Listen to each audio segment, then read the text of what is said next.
Welcome back to the Get Unstuck and On Target podcast. I'm Mike O'Neill with Bench Builders, and we specialize in helping leaders build the teams and the processes that they need to grow their business. Joining me today is Kevin Palmieri. Kevin is the host of the Next Level University podcast. With over 750 episodes, Kevin's podcast is a top 100 global podcast with listeners in over 100 countries. Welcome, Kevin. Thank you, Mike, so much for having me. I'm very excited for our conversation today. Well, I was particularly interested in inviting you as a guest for two reasons. One, the fact that you are a prolific podcaster. I can learn from you. Our listeners can learn from you. But here's what really caught my attention. You write, "It's my purpose to help other people get unstuck and get to the next level of their lives." Share a little bit about why you keyed in on that as your purpose. Sure. So I grew up in a single family household. I was raised by my mother and my grandmother, my mom and my memes. I call her Mima. The first time I really ever met my father was when I was 27. So I'm 32. So that was a huge thing that, that really shaped my life in a lot of ways, from not having positive masculine role models to really figuring out what not to do in life. There was a lot of lessons around me, but my story of being stuck and then unstuck and why that became my purpose.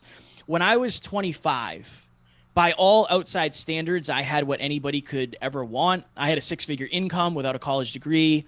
My girlfriend was literally a model. I had just won a bodybuilding show, so I was in the best shape of my life. I had a brand new sports car. I had a great apartment. Everything was awesome, quote unquote. But truthfully, I was super insecure. I was super depressed. I was dealing with anxiety that I didn't know was anxiety. And I am this person now who just wants to put wind in people's sails. Like, that is my goal. I will never tell you your dream is too big. I will never tell you shouldn't do what you want to do because you only have one life. But my girlfriend at the time said, "Kev, I want to move to California and I want to chase my dreams." And I was like, "No, you can't." And here's a list of reasons why. Gas prices, whatever, just a bunch of dumb stuff that didn't matter. And my girlfriend ended up leaving me. My girlfriend at the time left me, and she went to California and she went to do her thing. And I'm grateful she did, because that taught me so many lessons. But when she left me, Mike, I had to look in the mirror for the first time ever, really. I was a bodybuilder with tattoos. Everybody assumed I was confident. I had a sports car that was really loud. Everybody assumed I was successful. But when I looked in the mirror, I start to realize that I am very insecure. And I hide behind material possessions, women, tattoos, money, muscles. I hide behind those things. When she left, I got into personal development. That was the first time I ever read a book other than high school. I read Think and Grow Rich. I started listening to Tony Robbins. And it was a dark time in my life. I had an apartment that was $1,400 a month. And when she left, my bills doubled because I had to pay for everything myself. Work was really slow. It was a really rough point in my life. This was my initial rock bottom moment. Unfortunately, I found out later that rock bottom has a basement. So she left. I get into personal development. Every night before I go to bed, I said these positive affirmations. I am handsome. I am talented. I am worthy. And this is the one, Mike, that really got me in trouble. I will make the most money this year I've ever made in my entire life. See, I fell back. Even then, I was stuck. I fell back on that material possession thing. So at the beginning of 2016, the year after she left me, I got promoted to a foreman at the weatherization company I was working at. And I was traveling all over the place. I was in New Jersey. I live in Massachusetts. I was in New Jersey. I was in New York. I was in Connecticut. I was in Virginia. I was in Delaware. I was in Pennsylvania. I was always on the road. So we get to the end of the year, and I had been on the road for 10 out of the 12 months, literally every single week. I'm only home Saturday night and half a day Sunday. And I didn't care because I just wanted to make money. I would do whatever it takes. So I'm sitting at my table, my kitchen table, without chairs. I didn't even have chairs because my girlfriend took them when she left. And I didn't care. So I'm sitting there, probably standing, and I open up my final pay stub. And all I wanted to do was make $100,000. If I could make $100,000 with no college degree before any of my friends, that meant I was something. And I did. And then in that moment, I had another realization of, you did it again, Kev. You did it again. Nothing changed. The only thing that changed was the amount in my bank account. Nothing up here changed. And in that moment, I had this realization. Your car doesn't really matter that much. The bed you sleep in doesn't really matter that much. The house, the garage, nothing really matters as much as this, what's up in your brain. That matters more than anything. And for most of my life, I had been living unconsciously. I wanted to start living hyper consciously. So I started a podcast called Hyper Conscious. That was my initial dive into podcasting. And it became a passion project for me because I was talking to people about suicide. I was talking to people about depression, about being bullied, about what they love doing, about if you could do anything in the world, what would it be? And we would just have conversations about that. And this was my passion project. But the problem is my passion project and the thing that paid my bills started to directly impact one another. Being in a hotel, it's really hard to do interviews with people, and I'm working night shifts and I'm crawling through attics and it's just not a good environment. So the job that brought me so much security, so much certainty now is taking away from my dreams. I would literally call out of work. I would leave the job early, leaving hundreds and thousands of dollars on the table. It got to the point where I'd have to be in New Jersey for a 7 a.m. shift on a Monday, and I'm still living in Massachusetts. I would literally go to bed at 10 p.m. I would sleep in my bed from 10 until 1. I'd wake up, I'd drive 5 or 6 hours straight to the job site. I'd work an 8-hour day. I'd go to the gym. Friday, I'd do the exact opposite. And that became my life for a short time. And it got to the point where I was just miserable. I didn't care about the money. I didn't care about the job. I didn't care about my quality of work. And I'm in a crusty hotel room in New Jersey and I'm lacing up my work boots and it's cold. It's a cold morning. And it's just one of those soul sucking days of like, I genuinely don't think I can do this today. Like, I just feel I have this emptiness in me. I don't know if I can do this. And the best way to explain it is there's 10 televisions on in my head at the same time, and they're all on a different channel. And I can make out what's happening on some of them. One of them saying you're stuck here forever. You'll never make $120 an hour again anywhere else. Like, how could you possibly do that? What will your friends think? What will your family think? And this is the biggest one, Mike. Do you really think you can be a successful podcaster? And in that moment of loneliness, of dread, of hopelessness, I genuinely felt like the best thing for me would be to take my own life. Because if I took my own life, I took my problems with me. Now, luckily, this was just a really dark feeling and I didn't take any action. But I messaged my buddy, who is now the co-host and my business partner. And I said, hey, I'm feeling really bad. Like, I don't feel good. I'm having these like really dark thoughts. And he said, Kev, you've changed so much about yourself over the past year, 2 years, but your environment hasn't changed. You're still doing the same thing that you don't like. You have to make a change. And 3 or 4 months later, I left my job. I went full-time into podcasting, into speaking, into coaching. And here we are 750 something episodes later. And it's been a wild journey, but the part of me being stuck was not believing in myself. The part of me being stuck was thinking that where I was is where I was forever. And Bob Proctor has this quote that really, really changed the way I look at things. There's 2 types of goals, and there's 2 ways people set goals. And this is why I think a lot of people are stuck. You set goals based on what you think you can get, or you set goals based on what you actually want. I was stuck because for most of my life, I was setting goals based on what I thought I could get. And I got unstuck by really getting clear on, I want to have the most successful podcast in the world. And that's just a wild, giant goal that may never happen, but it's the pursuit of the goal that creates the human. It's the experience. It's what type of man will I have to become in order to attract and sustain that into my life. I was stuck for most of my life. 27 out of the 32 years I've lived, I was stuck.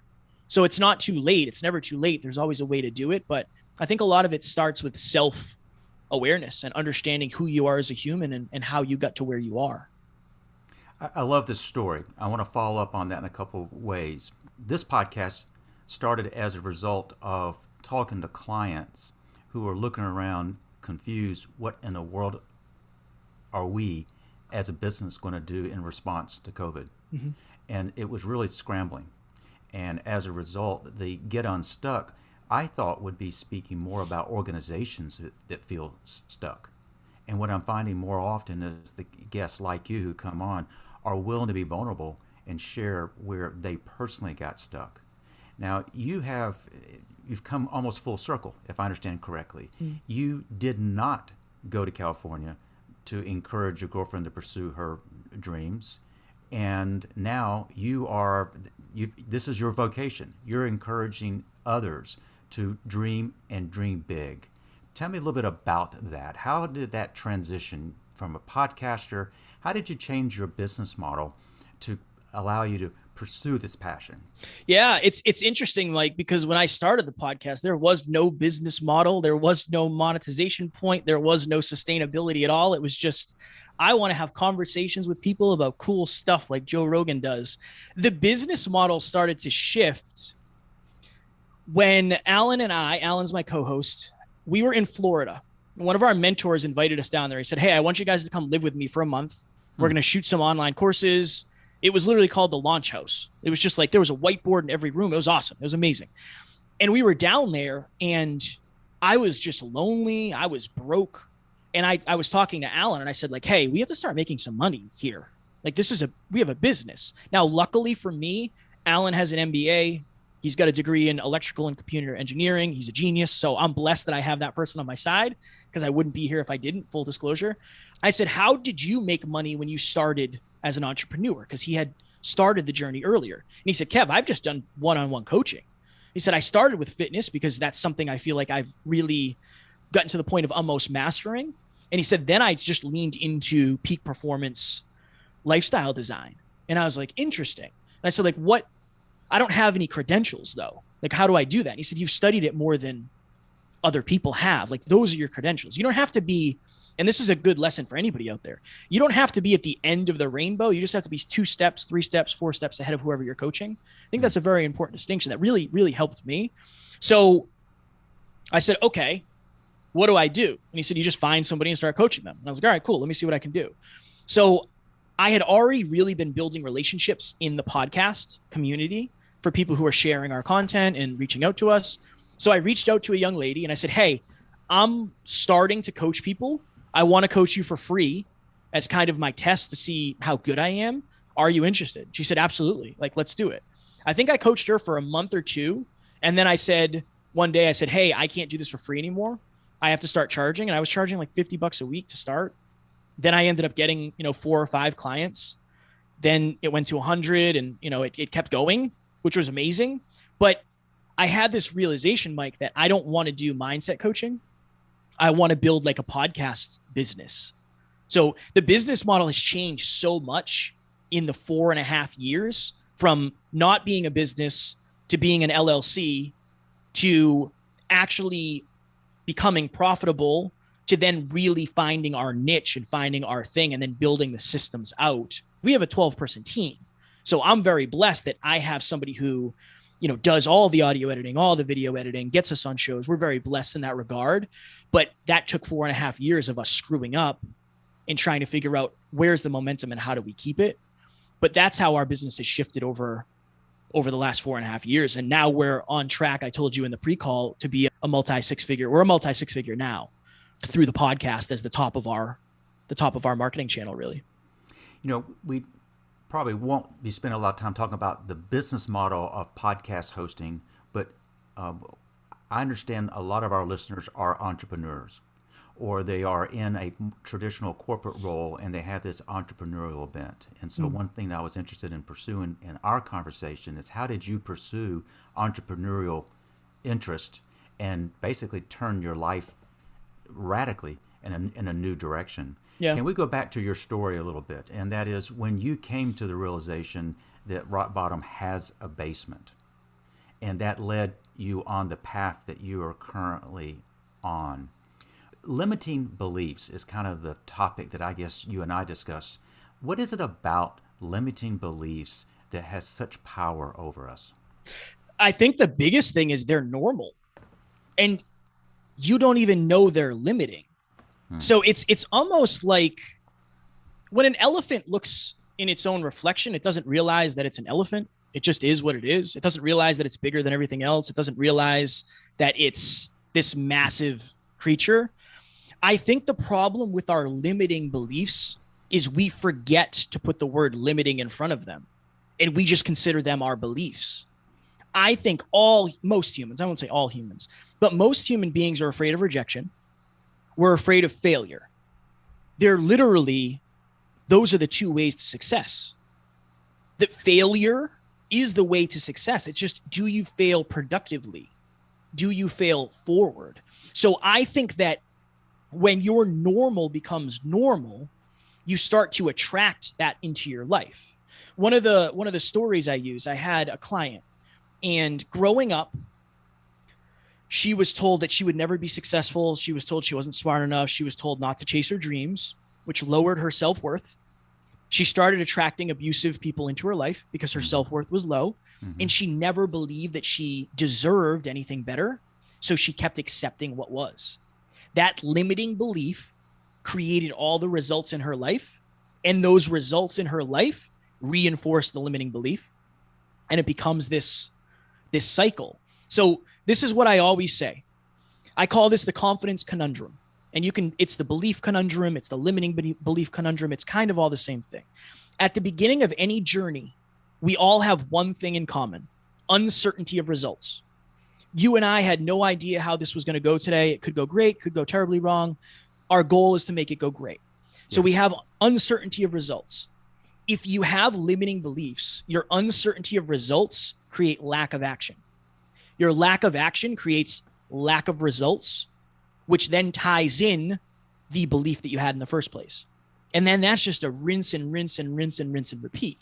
If you can inject a little belief between the uncertainty of results and the initial action, just a little belief, you'll take an action you never took before, you'll get a result you've never gotten before, and that'll actually break the pattern. One of my favorite stories ever, Amy, who's on our team, she's Alan's executive assistant. She's done a lot of assistant stuff for me. She's the best. She reached out to me on Snapchat 3.5 years ago, and said, Kev, I'm so afraid of meeting people and like talking to people. Like, I'm just so afraid to start conversations. And I said, Amy, we're going to go to the mall. And we had never met before. So this was like a totally random thing. In retrospect, probably seemed very sketchy that I was taking her to the mall. But we go to the mall, Mike, and I give her a big hug. Amy, it's a pleasure to meet you. Honestly, I'm so proud of you for doing this. Like, this is awesome.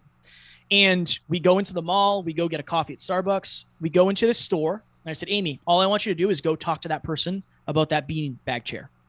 She's like, well, what if they're mean? I said, it's their job to get you to buy the beanbag chair. They're not going to be mean. They're going to be really nice. I promise. She does that. Goes well. We go to the next store. She does that. Goes well. We go to the food court. We ask about the chicken. Goes well. It gets to the point where she's starting random conversations with random people walking through the mall. We're getting ready to leave, and we walk by this display that has these motorized zoo animals. And I said, Amy, if you were really brave, you'd get on one of those and ride it, hoping she would say no, because I don't want to do this. And she's like, all right, Kev, we should do that. And I was like, oh, no, what have I done? So I have a video that I show during my speeches of Amy and I riding around these mechanical zoo animals, riding around the mall. We call it fear chasing. Genuinely, like, hoping to get judged by people. That day changed Amy's life because I instilled a little bit of belief. I injected a little bit of belief. So she did things she never would have done, and the result went better than she expected. And even if the result didn't go better than she expected, I would have been there to reframe it and say, like, Amy, it's okay. Like, you got these results. I care way more about the effort than I do the outcome. So I think that's really the way to do it.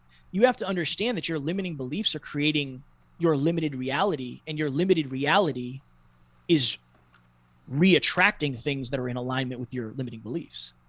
So, Kevin, let me see if I heard this correctly. And that is, in the case of Amy, someone you had not met, you all just went to the mall, and you instilled, I think the term you used, instilled, would you go do something?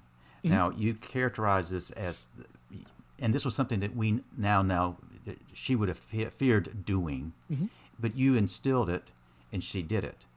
When you went to the next one, were you still instilling at that point because she had a good first experience? Yes, but less. Okay. So I call it borrowing belief. It's the goal is not for me to, teach somebody to fish and they fish for a lifetime versus giving them a fish and they fish for a day. I want to give you the first fish so you know what it's like to eat the fish. And then I want to start teaching you how to fish And then I want you to see what happens when you don't catch a fish and when the line breaks and how to retie the line.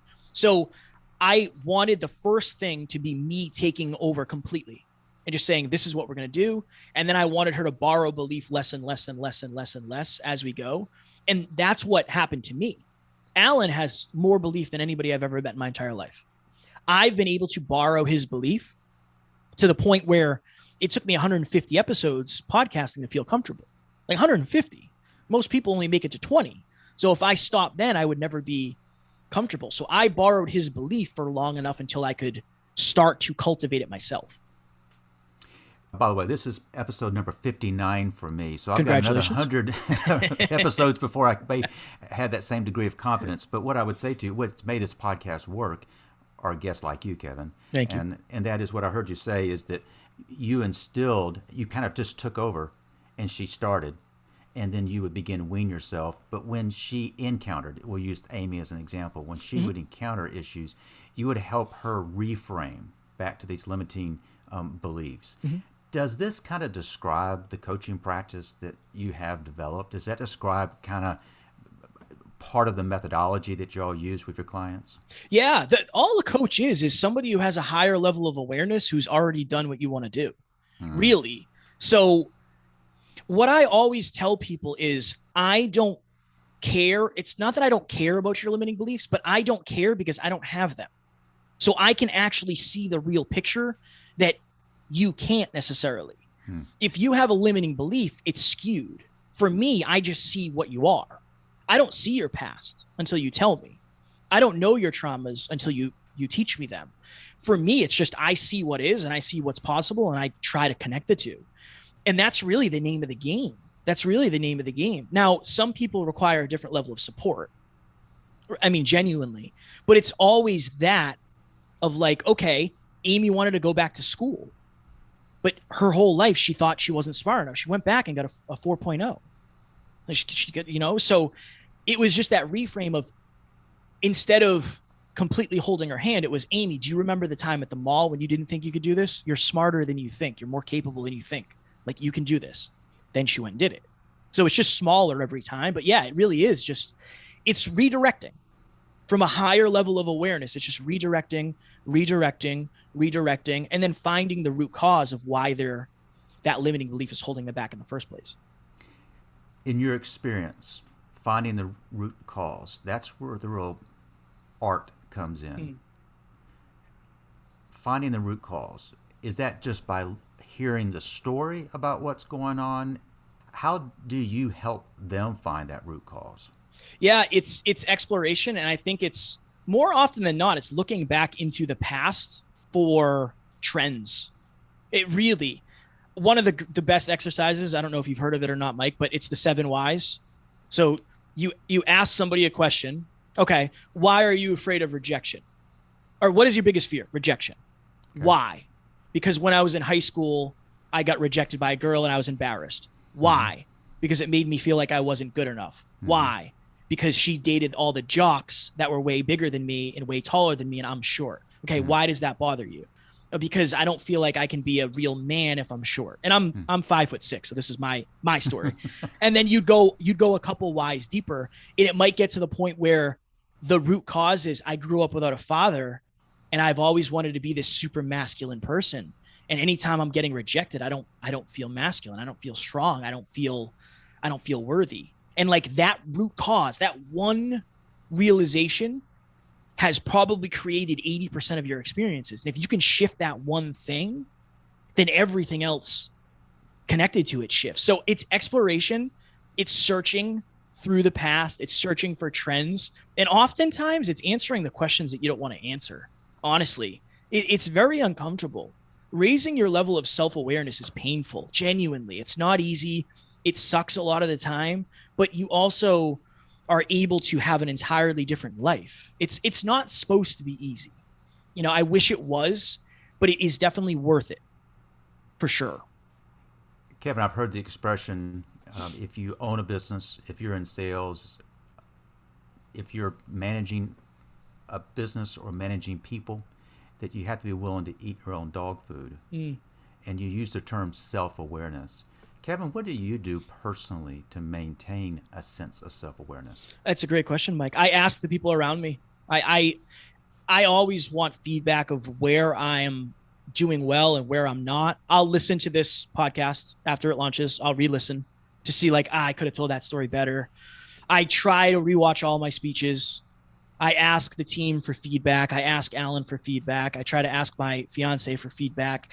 I think that your self-awareness, and that's also dangerous too. Let me just speak to that. There are people out there that will give you feedback based on insecurity. So make sure you're vetting the feedback that you're getting, because that's an important distinction. But for me, I know through experience and through humility that there's some things I'm just not that good at that Alan is better at. And we know together that there's some things that I'm just better at than Alan is. And I run those things. So I would say asking for feedback from trusted people, really understanding your unique strengths, like, and leaning into them, and then trying to mitigate your weaknesses through people who can fill those as their strengths, and then reflect. If you're watching your performances, whatever that means, right? If you had a meeting and you said, oh my God, I could have done that so much better. My leadership was not on point. Why? Okay, cool. Let's improve that next time. I think you just have to look at your most recent proof. I think that's one of the best ways. So in practical terms, we have the advantage in that we can go back and replay a podcast. Mm-hmm. We can go back and watch a presentation, a speech that you made. It's recorded. But life's not recorded. If you don't necessarily have it recorded and you want to reflect, you mentioned seek feedback, but when you get the feedback, be mindful that you need to vet that feedback. Yeah. But in terms of if it's not recorded and you want to reflect on in practical ways, let's say that there was nobody else in the room that you asked their opinion on. How does one go about personally reflect on whatever it is they need to reflect on? Does that question make sense? Yeah. I think a lot of it for people is feelings, because this is the reason I say you got to be careful when you take feedback. Every week we do a live podcast. We're on week 80. We did week 80 last night. And we used to ask the team at the end, like, what did you think? Wins, losses, like, what were the best points? What kind of missed? And almost every week, the team would be like, Kev, 10 out of 10. You did amazing. 10 out of 10, 9 out of 10, 8 out of 10. You could have done this little thing better. And it got to the point where I was like, I love you and I appreciate your feedback so very much, but you don't know what I was feeling. I don't care how it looked. I care how I felt, because how I feel determines how it looks in this way. So I think you have to go with the feelings that you have as much as the result, because only you know what it feels like. So I would reflect on the feelings. I would reflect on the prep. Before this, what did I do? Like, I feel pretty dialed in. I feel like I've hit flow. What did I do differently? Is it the coffee? Is it the water? Is it what I had for breakfast? I didn't work out. There's so many different things to dig into that you just have to be curious. You have to be curious about yourself. And this is another thing I tell people all the time, Mike. I tell my clients this. Take your phone, wherever you are in the world. You're not a podcaster, you're not a speaker. I want you to record a video to yourself of where you are in your life right now. I want you to say it is October 19th, 2021. Right now, my business is doing pretty well. My relationship could do better. I'm not happy in my body. Like, there's a lot of things I really want to improve. These are the things I've been doing well. These are the things that I want to continue improving. This is what I'm grateful for. This is where I am. This is where I want to be in my future. And then you go look back at that thing in 2 months, 3 months, 4 months, 5 months, 6 months, and start to see that's a great amount of feedback. And that's a great way to build self-awareness, because you'll realize very quickly, I set this giant goal that I didn't think I could get, or I set this small goal that I really crushed. That is a personal podcast for anybody out there who doesn't have one. Well, I love that as an example.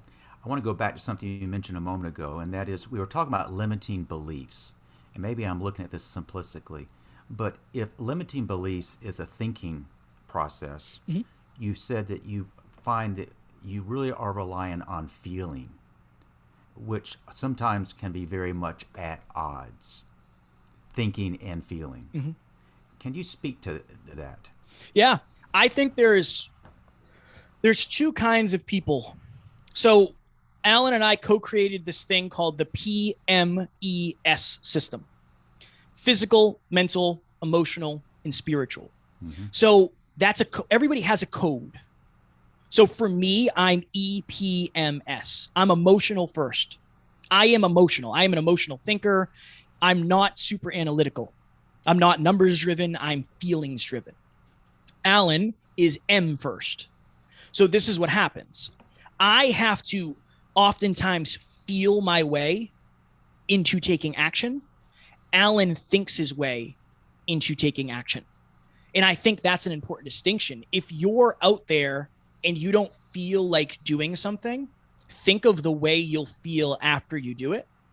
And if you're out there and you know you should do something, but you just can't do it in this moment, or you know you'll be happy if you do something after, but you can't get the motivation, sometimes it's just like taking the leap. It really is. It's difficult because there is no one size fits all. I think most human beings are emotionally driven. If you're listening to this, you're probably not, particularly if you're in business. A lot of business people tend to be strategy thinking. So for that, it's more of like, you have to know the outcome you're looking for. You might not enjoy the experience. You're in it for the outcome. Many emotionally driven people are in it for the experience, not the outcome. I like the way my coffee tastes. I'm not drinking this for the caffeine. I'm drinking this for the flavor.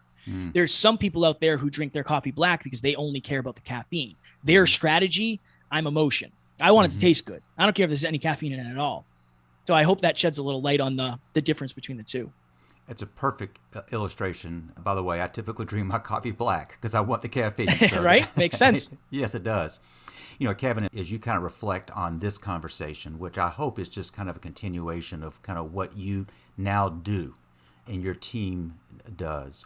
But if you wanted to make sure that folks really heard certain things that are what you would describe as takeaways, what would those be? One of my favorite quotes that I've ever come up with is the biggest difference between the person you are and the person you want to be is your habits. I know habits is a very sexy word that a lot of people are talking about now, but you know, if you want a better relationship, that is a habit.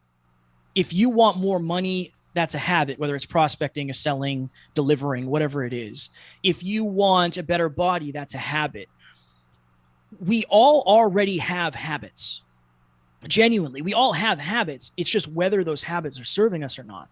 I have made the intentional decision to make more coffee at home and not stop for a $4.71 iced latte because that adds up. And I just got a whole bag of coffee for $12. Like that makes sense to me. So I took what was an less aligned habit and made it a little bit more aligned, a little bit more aligned, a little bit more aligned. I would say check in with your habits because your results are a delayed result of the habits that you're practicing. And then this is another one of my favorite quotes. Your reality becomes the parts of your imagination you hold on to the longest. I didn't tell this story, Mike, but on episode 7 of the podcast way back in the day, I did an episode called Chase Your Effing Dreams. Mm-hmm. I was done with my job. I was miserable. I didn't want to be there anymore. And I said, honestly, if I could do anything in the world, I'd be able to wake up when I want. I'd be able to go to the gym when I want. I'd be able to podcast with amazing people, spend time with my friends, spend time with my family, and I would be my boss. And here we are 4.5 years later, and that is my reality. But I had the audacity to dream it first. Your dreams, the things that you really want, if you hang on to those long enough, they can become your reality. Now, we all have quantum abilities. I'm not going to be, dunking on LeBron James or winning any math awards most likely, but I can pursue my potential in that given arena. So beautifully said. Thank you. Kevin, as folks are listening and watching, and because you are in the zone here, I suspect there will be folks who would like to reach out to you. What's the best way for folks to connect with you? Sure. Yeah. I'm on Instagram. I'm on Facebook. I'm on LinkedIn. Just search Kevin Palmieri. I'm at Never Quit Kid on Instagram. I have it tattooed, never quit, on my arm so I don't forget it. And then if you want to listen to our podcast, we do an episode every single day. We're on Apple, we're on Spotify, we're on Google, we're on Pandora. All of our episodes are on YouTube. Just search Next Level University, and then nextleveluniverse.com is our website, and you can find out a bunch of stuff about us. We speak, we coach, all that happy jazz. We will include links to just about everything, probably, and then some in the show notes. So if you're driving and listening to this, don't worry about it. It will be in the show notes with links that you can immediately reach out to Kevin and to his organization. Kevin, what a treat. Thank you. Thank you, Mike. I appreciate you. I also want to thank our listeners for joining us today. Every Thursday, we upload the latest episode of this podcast to all the major platforms. So if you haven't already, please subscribe. But if you're an entrepreneur with big dreams, but you're tired of letting your business keep you up all night, it's time to take action. Head to bench-builders.com to schedule a quick call to see if we can help you grow your business. So I want to thank you for joining us, and I hope you've picked up some tips from Kevin that will help you get unstuck and on target. Until next time.